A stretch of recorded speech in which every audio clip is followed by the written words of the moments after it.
Welcome students. मैं doctor Geeta Swami, associate professor, department of botany, Rajkiya Meera कन्या महाविद्यालय से। अब तक के हमारे लेक्चर्स में हमने पढ़ा कि एल्गी या शैवाल क्या होते हैं, किस तरह के वातावरण में पाए जाते हैं, किस तरह की इनकी संरचना होती है, यानी कि इनमें किस तरह का थैलस पाया जाता है, किस तरह की इनमें कोशिकाएं पाई जाती हैं और कौन कौन से कोशिकांग उन कोशिकाओं में पाए जाते हैं। उनमें ही हमने पढ़ा था कि एल्गी में क्लोरोप्लास्ट पाया जाता है, हरित लवक पाया जाता है। उस हरित लवक में ये क्लोरोप्लास्ट के अंदर पिगमेंट्स उपस्थित होते हैं और वो पिगमेंट्स फोटोसिंथेसिस में हेल्प करते हैं, जिसके कारण एल्गी अपना भोजन स्वयं बनाने में सक्षम होती है और ये भोजन एल्गी में संचित रहता है स्टार्च के रूप में। आज का हमारा टॉपिक भी यही है कि एल्गी में कौन कौन से पिगमेंट्स पाए जाते हैं और एल्गी में संचित खाद्य पदार्थ किस तरह के होते हैं। तो सबसे पहले आता है कि पिगमेंट्स क्या होते हैं। पिगमेंट्स केमिकल कंपाउंड्स हैं जो कि कोशिका में उपस्थित होते हैं। ये लाइट को या तो रिफ्लेक्ट करते हैं या एब्जॉर्ब करते हैं। इनकी लाइट को एब्जॉर्ब करने की क्षमता या रिफ्लेक्ट करने की क्षमता के कारण ही कोई भी वस्तु कलरफुल दिखाई देती है। ये पिगमेंट्स एक पर्टिकुलर वेवलेंथ को, एक पर्टिकुलर तरंग दैर्ध्य की लाइट को ही एब्जॉर्ब कर सकते हैं और एक पर्टिकुलर तरंग दैर्ध्य की लाइट को ही ये रिफ्लेक्ट कर सकते हैं। इन्हीं सब कारणों से रिफ्लेक्शन या एब्जॉर्प्शन, इन्हीं कारणों से वस्तु जैसे फूल हैं, फूल कलरफुल दिखाई देते हैं। एनिमल्स की स्किन में अलग अलग कलर दिखाई देते हैं, जैसे कुछ एनिमल्स ब्लैक होते हैं, कुछ ग्रे होते हैं, कुछ येलो होते हैं। तो डिफरेंट कलर होते हैं क्योंकि ये अलग अलग लाइट को रिफ्लेक्ट करते हैं। इनके अंदर जो पिगमेंट्स पाए जाते हैं वो अलग अलग तरंग दैर्ध्य की लाइट को रिफ्लेक्ट करते हैं। इस रिफ्लेक्शन के अलावा कुछ पिगमेंट्स ऐसे हैं जो कि एक पर्टिकुलर वेवलेंथ की लाइट को एब्जॉर्ब करते हैं। एल्गी के अंदर, जो कि एल्गी एटोट्रॉफिक होती है, उसके अंदर भी कुछ पिगमेंट्स पाए जाते हैं जो कि सनलाइट को एब्जॉर्ब करते हैं, सनलाइट की एक तरंग दैर्ध्य को एब्जॉर्ब करते हैं और फिर प्रकाश संश्लेषण की सहायता से अपना भोजन बनाते हैं। ऐसे पिगमेंट्स जो कि फोटोसिंथेसिस में हेल्प करते हैं, उनको हम कहते हैं फोटोसिंथेटिक पिगमेंट्स। सभी प्रकार की एल्गी के अंदर फोटोसिंथेटिक पिगमेंट्स पाए जाते हैं, लेकिन इन पिगमेंट्स में बहुत वेरिएशंस पाए जाते हैं, अर्थात अलग अलग एल्गी में अलग अलग प्रकार के पिगमेंट्स पाए जाते हैं। इन्हीं पिगमेंट्स के कारण एल्गी का कलर अलग अलग होता है। कोई एल्गी ग्रीन होती है, कोई रेड कलर की होती है, कोई ब्राउन कलर की होती है। तो बहुत कलर्स में एल्गी दिखाई देती है। ये जो पिगमेंट्स हैं ये क्लोरोप्लास्ट के अंदर थाइलेकोइड्स में पाए जाते हैं। इन पिगमेंट्स का शैवालों के वर्गीकरण में भी बहुत अत्यधिक महत्व है। फ्रिश ने अपना वर्गीकरण जब दिया था, एल्गी का जब वर्गीकरण दिया था फ्रिश ने, तो उन्होंने भी इन वर्णकों को, इन पिगमेंट्स को एक आधार माना था। उसके आधार पर उन्होंने एल्गी को वर्गीकृत किया था। ये है क्लोरोप्लास्ट का स्ट्रक्चर, जिसमें हम देख सकते हैं कि ये आउटर मेम्ब्रेन है, ये इनर मेम्ब्रेन है, ये बीच में मेम्ब्रेन, दोनों मेम्ब्रेन के बीच में इंटर मेम्ब्रेन स्पेस। ये बीच का पार्ट, जो व्हाइट पार्ट हमें दिखाई दे रहा है, ये कहलाता है मैट्रिक्स, या इसको हम कहते हैं स्ट्रोमा। ये जो सिक्के के जैसे स्ट्रक्चर हैं ये कहलाते हैं थाइलेकोइड्स। ये एक के ऊपर एक, सिक्के के एक के ऊपर एक डिस्क शेप सिक्के की तरह लगे रहते हैं और एक पूरा स्ट्रक्चर बनाते हैं, जिसको कि हम कहते हैं ग्रेना या ग्रेनम। सिंगल को हम ग्रेनम कहते हैं, बहुत सारे होते हैं तो इसको ग्रेना कहते हैं। और ये दो ग्रेना आपस में एक लैमिला के द्वारा जुड़े रहते हैं, जिसको हम स्ट्रोमा लैमिला कहते हैं। इन्हीं डिस्क शेप स्ट्रक्चर्स, जिनको हम थाइलेकोइड्स कहते हैं, जो कि ग्रेना बनाते हैं, इन्हीं के अंदर पिगमेंट्स पाए जाते हैं। मुख्यतः एल्गी में 3 तरह के पिगमेंट्स हैं, क्लोरोफिल्स, कैरोटीनॉइड्स और फाइकोबिलेंस। कैरोटीनॉइड्स 2 तरह के होते हैं, कैरोटीन्स एंड ज़ैंथोफिल्स। इन्हीं पिगमेंट्स के कारण एल्गी अलग अलग कलर की दिखाई देती है। आप इन डायग्राम्स में, फोटोग्राफ्स में देख सकते हैं कि ये ब्लू ग्रीन एल्गी दिखाई दे रही है, यहाँ पर ये एल्गी पूरी ग्रीन कलर की दिखाई दे रही है, ये ब्राउन कलर की एल्गी है और यहाँ पर ये रेड कलर की एल्गी है। तो ये इन पिगमेंट्स के कारण ही एल्गी का अलग अलग कलर दिखाई देता है। अब हम वन बाय वन इन्हीं पिगमेंट्स का अध्ययन करेंगे। तो सबसे पहले आता है chlorophylls. Chlorophylls fat soluble molecules हैं, यानी कि फैट के अंदर घुलनशील हैं, और इनको थाइलेकॉइड्स में से हम ऑर्गेनिक सॉल्वेंट जैसे एसीटोन, मीथेनॉल, क्लोरोफॉर्म इत्यादि के द्वारा एक्सट्रैक्ट कर सकते हैं। ये क्लोरोफिल्स एल्गी में या उच्च पादपों में हरे रंग के लिए उत्तरदायी होते हैं। ये नीली लाइट को एब्जॉर्ब करते हैं और ग्रीन लाइट को रिफ्लेक्ट करते हैं। इसी के कारण पादप हरे दिखाई देते हैं। क्लोरोफिल्स मुख्यतः 5 तरह के होते हैं: chlorophyll A, chlorophyll B, chlorophyll C, chlorophyll D and chlorophyll E. ये आप देख सकते हैं, ये ग्रीन कलर की एल्गी जो भी दिखाई दे रही है, इन सब के अंदर क्लोरोफिल पाए जाते हैं। उसमें क्लोरोफिल कोई भी हो सकता है, ए, बी, सी, डी या ई कोई भी हो सकता है। उसी के आधार पर एल्गी का क्लासिफिकेशन भी हुआ है कि अलग अलग क्लासेस में अलग अलग क्लोरोफिल्स पाए जाते हैं। ये है कुछ क्लासेस एल्गी की जिनके अंदर की विभिन्न प्रकार के क्लोरोफिल्स पाए जाते हैं। जैसे ये क्लोरोफाइसी है, इसके अंदर क्लोरोफिल ए और बी पाया जाता है। कैरोफाइसी, इसके अंदर भी क्लोरोफिल ए और बी पाया जाता है। यूग्लिनोफाइसी, इसके अंदर क्लोरोफिल ए और बी पाया जाता है। क्राइसोफाइसी, जिसको कि हम ब्राउन एल्गी या गोल्डन ब्राउन एल्गी कहते हैं, इसके अंदर क्लोरोफिल ए और सी पाया जाता है। ज़ैंथोफाइसी, जिसको हम येलो ग्रीन एल्गी कहते हैं, इसके अंदर क्लोरोफिल ए और ई पाया जाता है। बेसिलेरियोफाइसी, जिसके अंदर मुख्यतः डायटम्स होते हैं, इसके अंदर भी क्लोरोफिल ए और सी पाया जाता है। इसी तरह से फियोफाइसी है, जिसको हम ब्राउन एल्गी कहते हैं, इनमें क्लोरोफिल ए और क्लोरोफिल सी उपस्थित होता है। रोडोफाइसी, जिसको कि हम लाल शैवाल या रेड एल्गी भी बोलते हैं, ये क्लोरोफिल ए और डी के कारण होती है। इनमें लाल कलर जो है वो क्लोरोफिल ए और डी के कारण होता है। और लास्ट में साइनोफाइसी, जिसको हम मिक्सोफाइसी भी बोलते हैं या साइनोबैक्टीरिया भी बोलते हैं, इनमें केवल क्लोरोफिल ए पाया जाता है। इनको हम ब्लू ग्रीन एल्गी भी बोलते हैं। तो ये अलग अलग क्लोरोफिल्स अलग अलग क्लास के अंदर पाए जाते हैं। ये जो क्लासिफिकेशन हुआ, क्लोरोफाइसी, कैरोफाइसी, यूग्लिनोफाइसी, अलग अलग क्लासेस बनी, इसमें भी ये क्लोरोफिल या ये पिगमेंट्स जो थे वो बेस थे कि इनको कैसे क्लासिफाई किया जाए। सेकंड आता है कैरोटिनॉइड्स। कैरोटिनॉइड्स जो कि फैट सॉल्युबल होते हैं, यानी कि फैट के अंदर, वसा के अंदर घुलनशील होते हैं। ये येलो, ऑरेंज, रेड या ब्राउन कलर के होते हैं और क्लोरोफिल के साथ बहुत क्लोज एसोसिएशन में रहते हैं। इनके द्वारा जो लाइट एब्जॉर्ब होती है वो क्लोरोफिल को ट्रांसफर हो जाती है, क्लोरोफिल तक पहुंच जाती है, और ये क्लोरोफिल को लाइट से डैमेज होने से भी बचाते हैं। मतलब तेज लाइट के अंदर कई बार ऐसा हो सकता है कि क्लोरोफिल नष्ट होने को हो, तो उस केस में ये कैरोटिनॉइड्स उस क्लोरोफिल की सुरक्षा करते हैं। अगर केमिकली देखें तो ये कैरोटिनॉइड्स टेट्रापिनॉइड्स होते हैं और ये सभी तरह की एल्गी के अंदर उपस्थित होते हैं। ये बहुत स्ट्रॉन्ग एंटीऑक्सीडेंट्स होते हैं और कोएंजाइम्स की तरह कार्य करते हैं। मुख्यतः 2 तरह के होते हैं, कैरोटीन्स और ज़ैंथोफिल्स। कैरोटीन्स, कैरोटीन्स येलो कलर के पिगमेंट्स हैं जो कि फैट सॉल्युबल हैं, वसा में घुलनशील हैं। इनके अंदर ऑक्सीजन अनुपस्थित होती है।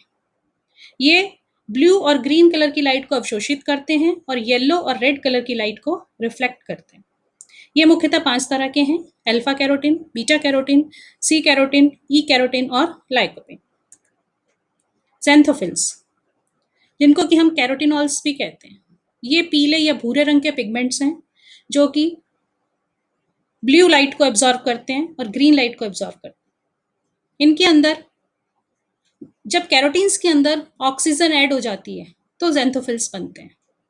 ये पानी में अघुलनशील होते हैं, परंतु ऑर्गेनिक सॉल्वेंट्स जैसे कि क्लोरोफॉर्म, एसीटोन, मीथेनॉल, इनके अंदर ये घुलनशील होते हैं।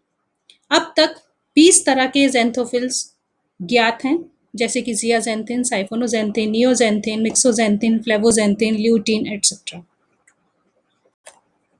तीसरे आते हैं फाइकोबिलेंस। फाइकोबिलेंस पानी में घुलनशील होते हैं और इनको हम टिश्यूज़ में से एक्सट्रैक्ट कर सकते हैं जब क्लोरोफिल एक्सट्रैक्ट हो जाए उसके बाद। ऑर्गेनिक सॉल्वेंट के द्वारा इनको हम एक्सट्रैक्ट कर सकते हैं, लेकिन पहले हमें क्लोरोफिल को एक्सट्रैक्ट करना पड़ेगा, उसके बाद ये एक्सट्रैक्ट होंगे। ये प्रोटीन और बाइल पिगमेंट्स के कॉम्प्लेक्स होते हैं, बने हुए होते हैं। ये दो तरह के होते हैं, रेड और ब्लू। ब्लू फाइकोबिलेंस को हम फाइकोसाइनिन बोलते हैं और रेड फाइकोबिलेंस को हम फाइकोइरिथ्रिन बोलते हैं। इनकी तरह जो लाइट एब्जॉर्ब होती है वो क्लोरोफिल ए तक ट्रांसफर हो जाती है। फाइकोसाइनिन ग्रीन, येलो और रेड लाइट को एब्जॉर्ब करता है और ब्लू कलर को रिफ्लेक्ट करता है। इसी के कारण पादप या एल्गी ब्लू कलर की दिखाई देती है। और फाइकोइरिथ्रिन जो है वो ब्लू ग्रीन कलर या येलो कलर की लाइट को एब्जॉर्ब करते हैं और रेड लाइट को रिफ्लेक्ट करते हैं। इसी के कारण एल्गी का कलर रेड दिखाई देता है। तो मुख्यतः ये फाइकोबिलेंस जो है वो साइनोफाइसी और रोडोफाइसी के अंदर पाए जाते हैं, यानी कि ब्लू ग्रीन एल्गी में पाए जाते हैं और रेड एल्गी के अंदर पाए जाते हैं। जो फाइकोबिलेंस ब्लू ग्रीन एल्गी के अंदर पाए जाते हैं, साइनोफाइसी के अंदर पाए जाते हैं, उनको हम सी फाइकोसाइनिन और सी फाइकोइरिथ्रिन बोलते हैं। और उसमें भी सी फाइकोसाइनिन जो है वो बहुत अत्यधिक मात्रा में पाया जाता है, इसीलिए एल्गी का रंग ब्लू ग्रीन कलर का दिखाई देता है। रेड एल्गी के अंदर जो फाइकोबिलेंस उपस्थित होते हैं उनको हम कहते हैं आर फाइकोसाइनिन और आर फाइकोइरिथ्रिन। और आर फाइकोइरिथ्रिन जो है वो रेड एल्गी के अंदर अत्यधिक मात्रा में उपस्थित होता है, इसीलिए वो रेड एल्गी कहलाती है। आर फाइकोइरिथ्रिन जो है वो रेड कलर रिफ्लेक्ट करता है, तो एल्गी भी रेड कलर की दिखाई देती है। ये एक हमारी टेबल है जो कि क्लास वाइज हमने बना रखी है कि कौन कौन से pigments other than chlorophyll, carotenes और ज़ैंथोफिल, किस तरह से कौन सा कैरोटीन और कौन सा ज़ैंथोफिल कौन सी क्लास के अंदर पाया जाता है। तो आप यहाँ देख सकते हैं क्लोरोफाइसी के अंदर बीटा कैरोटीन और ज़ैंथोफिल्स पाए जाते हैं। कैरोफाइसी के अंदर सी कैरोटीन, ज़ैंथोफिल और लाइकोपिन पाया जाता है। यूग्लिनोफाइसी के अंदर बीटा कैरोटीन, ज़ैंथोफिल और एंथ्राज़ैंथिन पाए जाते हैं। क्राइसोफाइसी के अंदर बीटा कैरोटीन और ज़ैंथोफिल होते हैं। तो ये अलग अलग हैं। अब आप इसमें देख लो, रोडोफाइसी और साइनोफाइसी ऐसी है जहां पर कि फाइकोसाइनिन और फाइकोइरिथ्रिन है। बाकी यहाँ ऊपर की किसी भी क्लास में फाइकोबिलेंस नहीं पाए जाते। तो एल्गी में फाइकोबिलेंस केवल रोडोफाइसी और साइनोफाइसी में ही पाए जाते हैं। ये पिगमेंट्स हमने कहा कि ये क्लोरोप्लास्ट के अंदर उपस्थित होते हैं, जिसको हम कहते हैं प्लास्टिड्स के अंदर उपस्थित होते हैं। ये प्लास्टिड्स भी दो तरह के होते हैं। यदि प्लास्टिड्स में कलर होता है तो उसको हम कहते हैं क्रोमोप्लास्ट, और यदि वो कलरलेस होते हैं प्लास्टिड्स तो उसको हम कहते हैं ल्यूकोप्लास्ट। तो ल्यूकोप्लास्ट तो कलरलेस हैं, लेकिन क्रोमोप्लास्ट जो मेन इंपॉर्टेंट है वो कलर्ड प्लास्टिड हैं। इनके अंदर क्लोरोफिल ए और बी, हाँ, जो एल्गी के अंदर क्लोरोफिल ए और क्लोरोफिल बी दोनों पाए जाते हैं उन क्रोमोप्लास्ट को हम कहते हैं क्लोरोप्लास्ट। और ऐसी एल्गी जिसके अंदर क्लोरोफिल बी नहीं होता, केवल क्लोरोफिल ए होता है, ऐसी एल्गी नहीं कहेंगे हम, बल्कि ऐसे क्रोमोप्लास्ट जिनके अंदर क्लोरोफिल बी नहीं होता उनको हम कहते हैं क्रोमेटोफोर्स। तो क्रोमोप्लास्ट दो तरह के हुए, क्लोरोप्लास्ट और क्रोमेटोफोर्स। कुछ एल्गी के अंदर हमें क्लोरोप्लास्ट दिखेगा जहां पर कि क्लोरोफिल ए और बी दोनों हैं, वहां हम बात करेंगे कि ये तो क्लोरोप्लास्ट है। और जहां पर क्लोरोफिल बी नहीं होगा वहां पर हम कहेंगे कि ये क्रोमेटोफोर्स है। तो कई बार अभी हम डायग्राम बताती हूँ आपको। ये क्लासिफिकेशन वाइज अगर हम देखें, क्लास वाइज देखें, तो किन में क्लोरोप्लास्ट होता है? क्लोरोफाइसी, कैरोफाइसी, यूग्लिनोफाइसी, इन सब के अंदर क्लोरोप्लास्ट पाया जाता है। क्राइसोफाइसी, ज़ैंथोफाइसी, बेसिलेरियोफाइसी, फियोफाइसी, रोडोफाइसी, इनके अंदर क्रोमेटोफोर्स पाए जाते हैं। यानी कि यहाँ पर क्लोरोफिल बी अनुपस्थित होता है, क्लोरोफिल बी नहीं होता। और लास्ट में ये है साइनोफाइसी।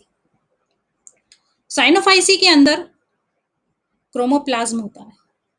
हमने पहले के लेक्चर्स में पढ़ा था कि साइनोफाइसी जो क्लास है उसके अंदर प्रोकैरियोटिक सेल पाई जाती है, और प्रोकैरियोटिक सेल में कोशिकांग नहीं होते हैं। पूरे प्रोटोप्लाज्म के अंदर कोशिकांग अलग से दिखाई नहीं देते हैं। तो जो क्लोरोप्लास्ट के जो पिगमेंट्स हैं वो भी उसके अंदर साइटोप्लाज्म के अंदर ही पाए जाते हैं, तो इसीलिए हम उसको कहते हैं क्रोमोप्लाज्म। इन क्लोरोप्लास्ट और क्रोमेटोफोर्स का स्ट्रक्चर भी अलग अलग एल्गी में अलग अलग तरह का होता है। जैसे कि कुछ में ये कप शेप होते हैं, क्लेमाइडोमोनास और वॉल्वॉक्स, कुछ में ये डिस्क शेप होते हैं, कुछ में गर्डल शेप होते हैं, कुछ में रिब्ड होते हैं, कुछ में रेटिक्यूलेट होते हैं। तो ये आप डायग्राम्स में और देख सकते हो। ये स्टील प्लेट मतलब स्टार की शेप में, तारे की आकृति के स्टीलेट, रेटिकुलेट जाली कवच, ग्रेनुलर दानेदार, discoid disc shape, ribbon shape, cup shape chloroplast, spiral और ये फ्लेक टुकड़ों में। तो ये अलग अलग एल्गी के अंदर अलग अलग तरह की शेप में क्रोमेटोफोर्स या क्लोरोप्लास्ट पाए जाते हैं। अब ये जो हमने पिगमेंट्स पढ़े, इन पिगमेंट्स की हेल्प से ही एल्गी फोटोसिंथेसिस करती है और फोटोसिंथेसिस के द्वारा वो फूड मटेरियल बनाती है। हम जानते हैं कि एल्गी के अंदर फूड मटेरियल स्टार्च के रूप में पाया जाता है।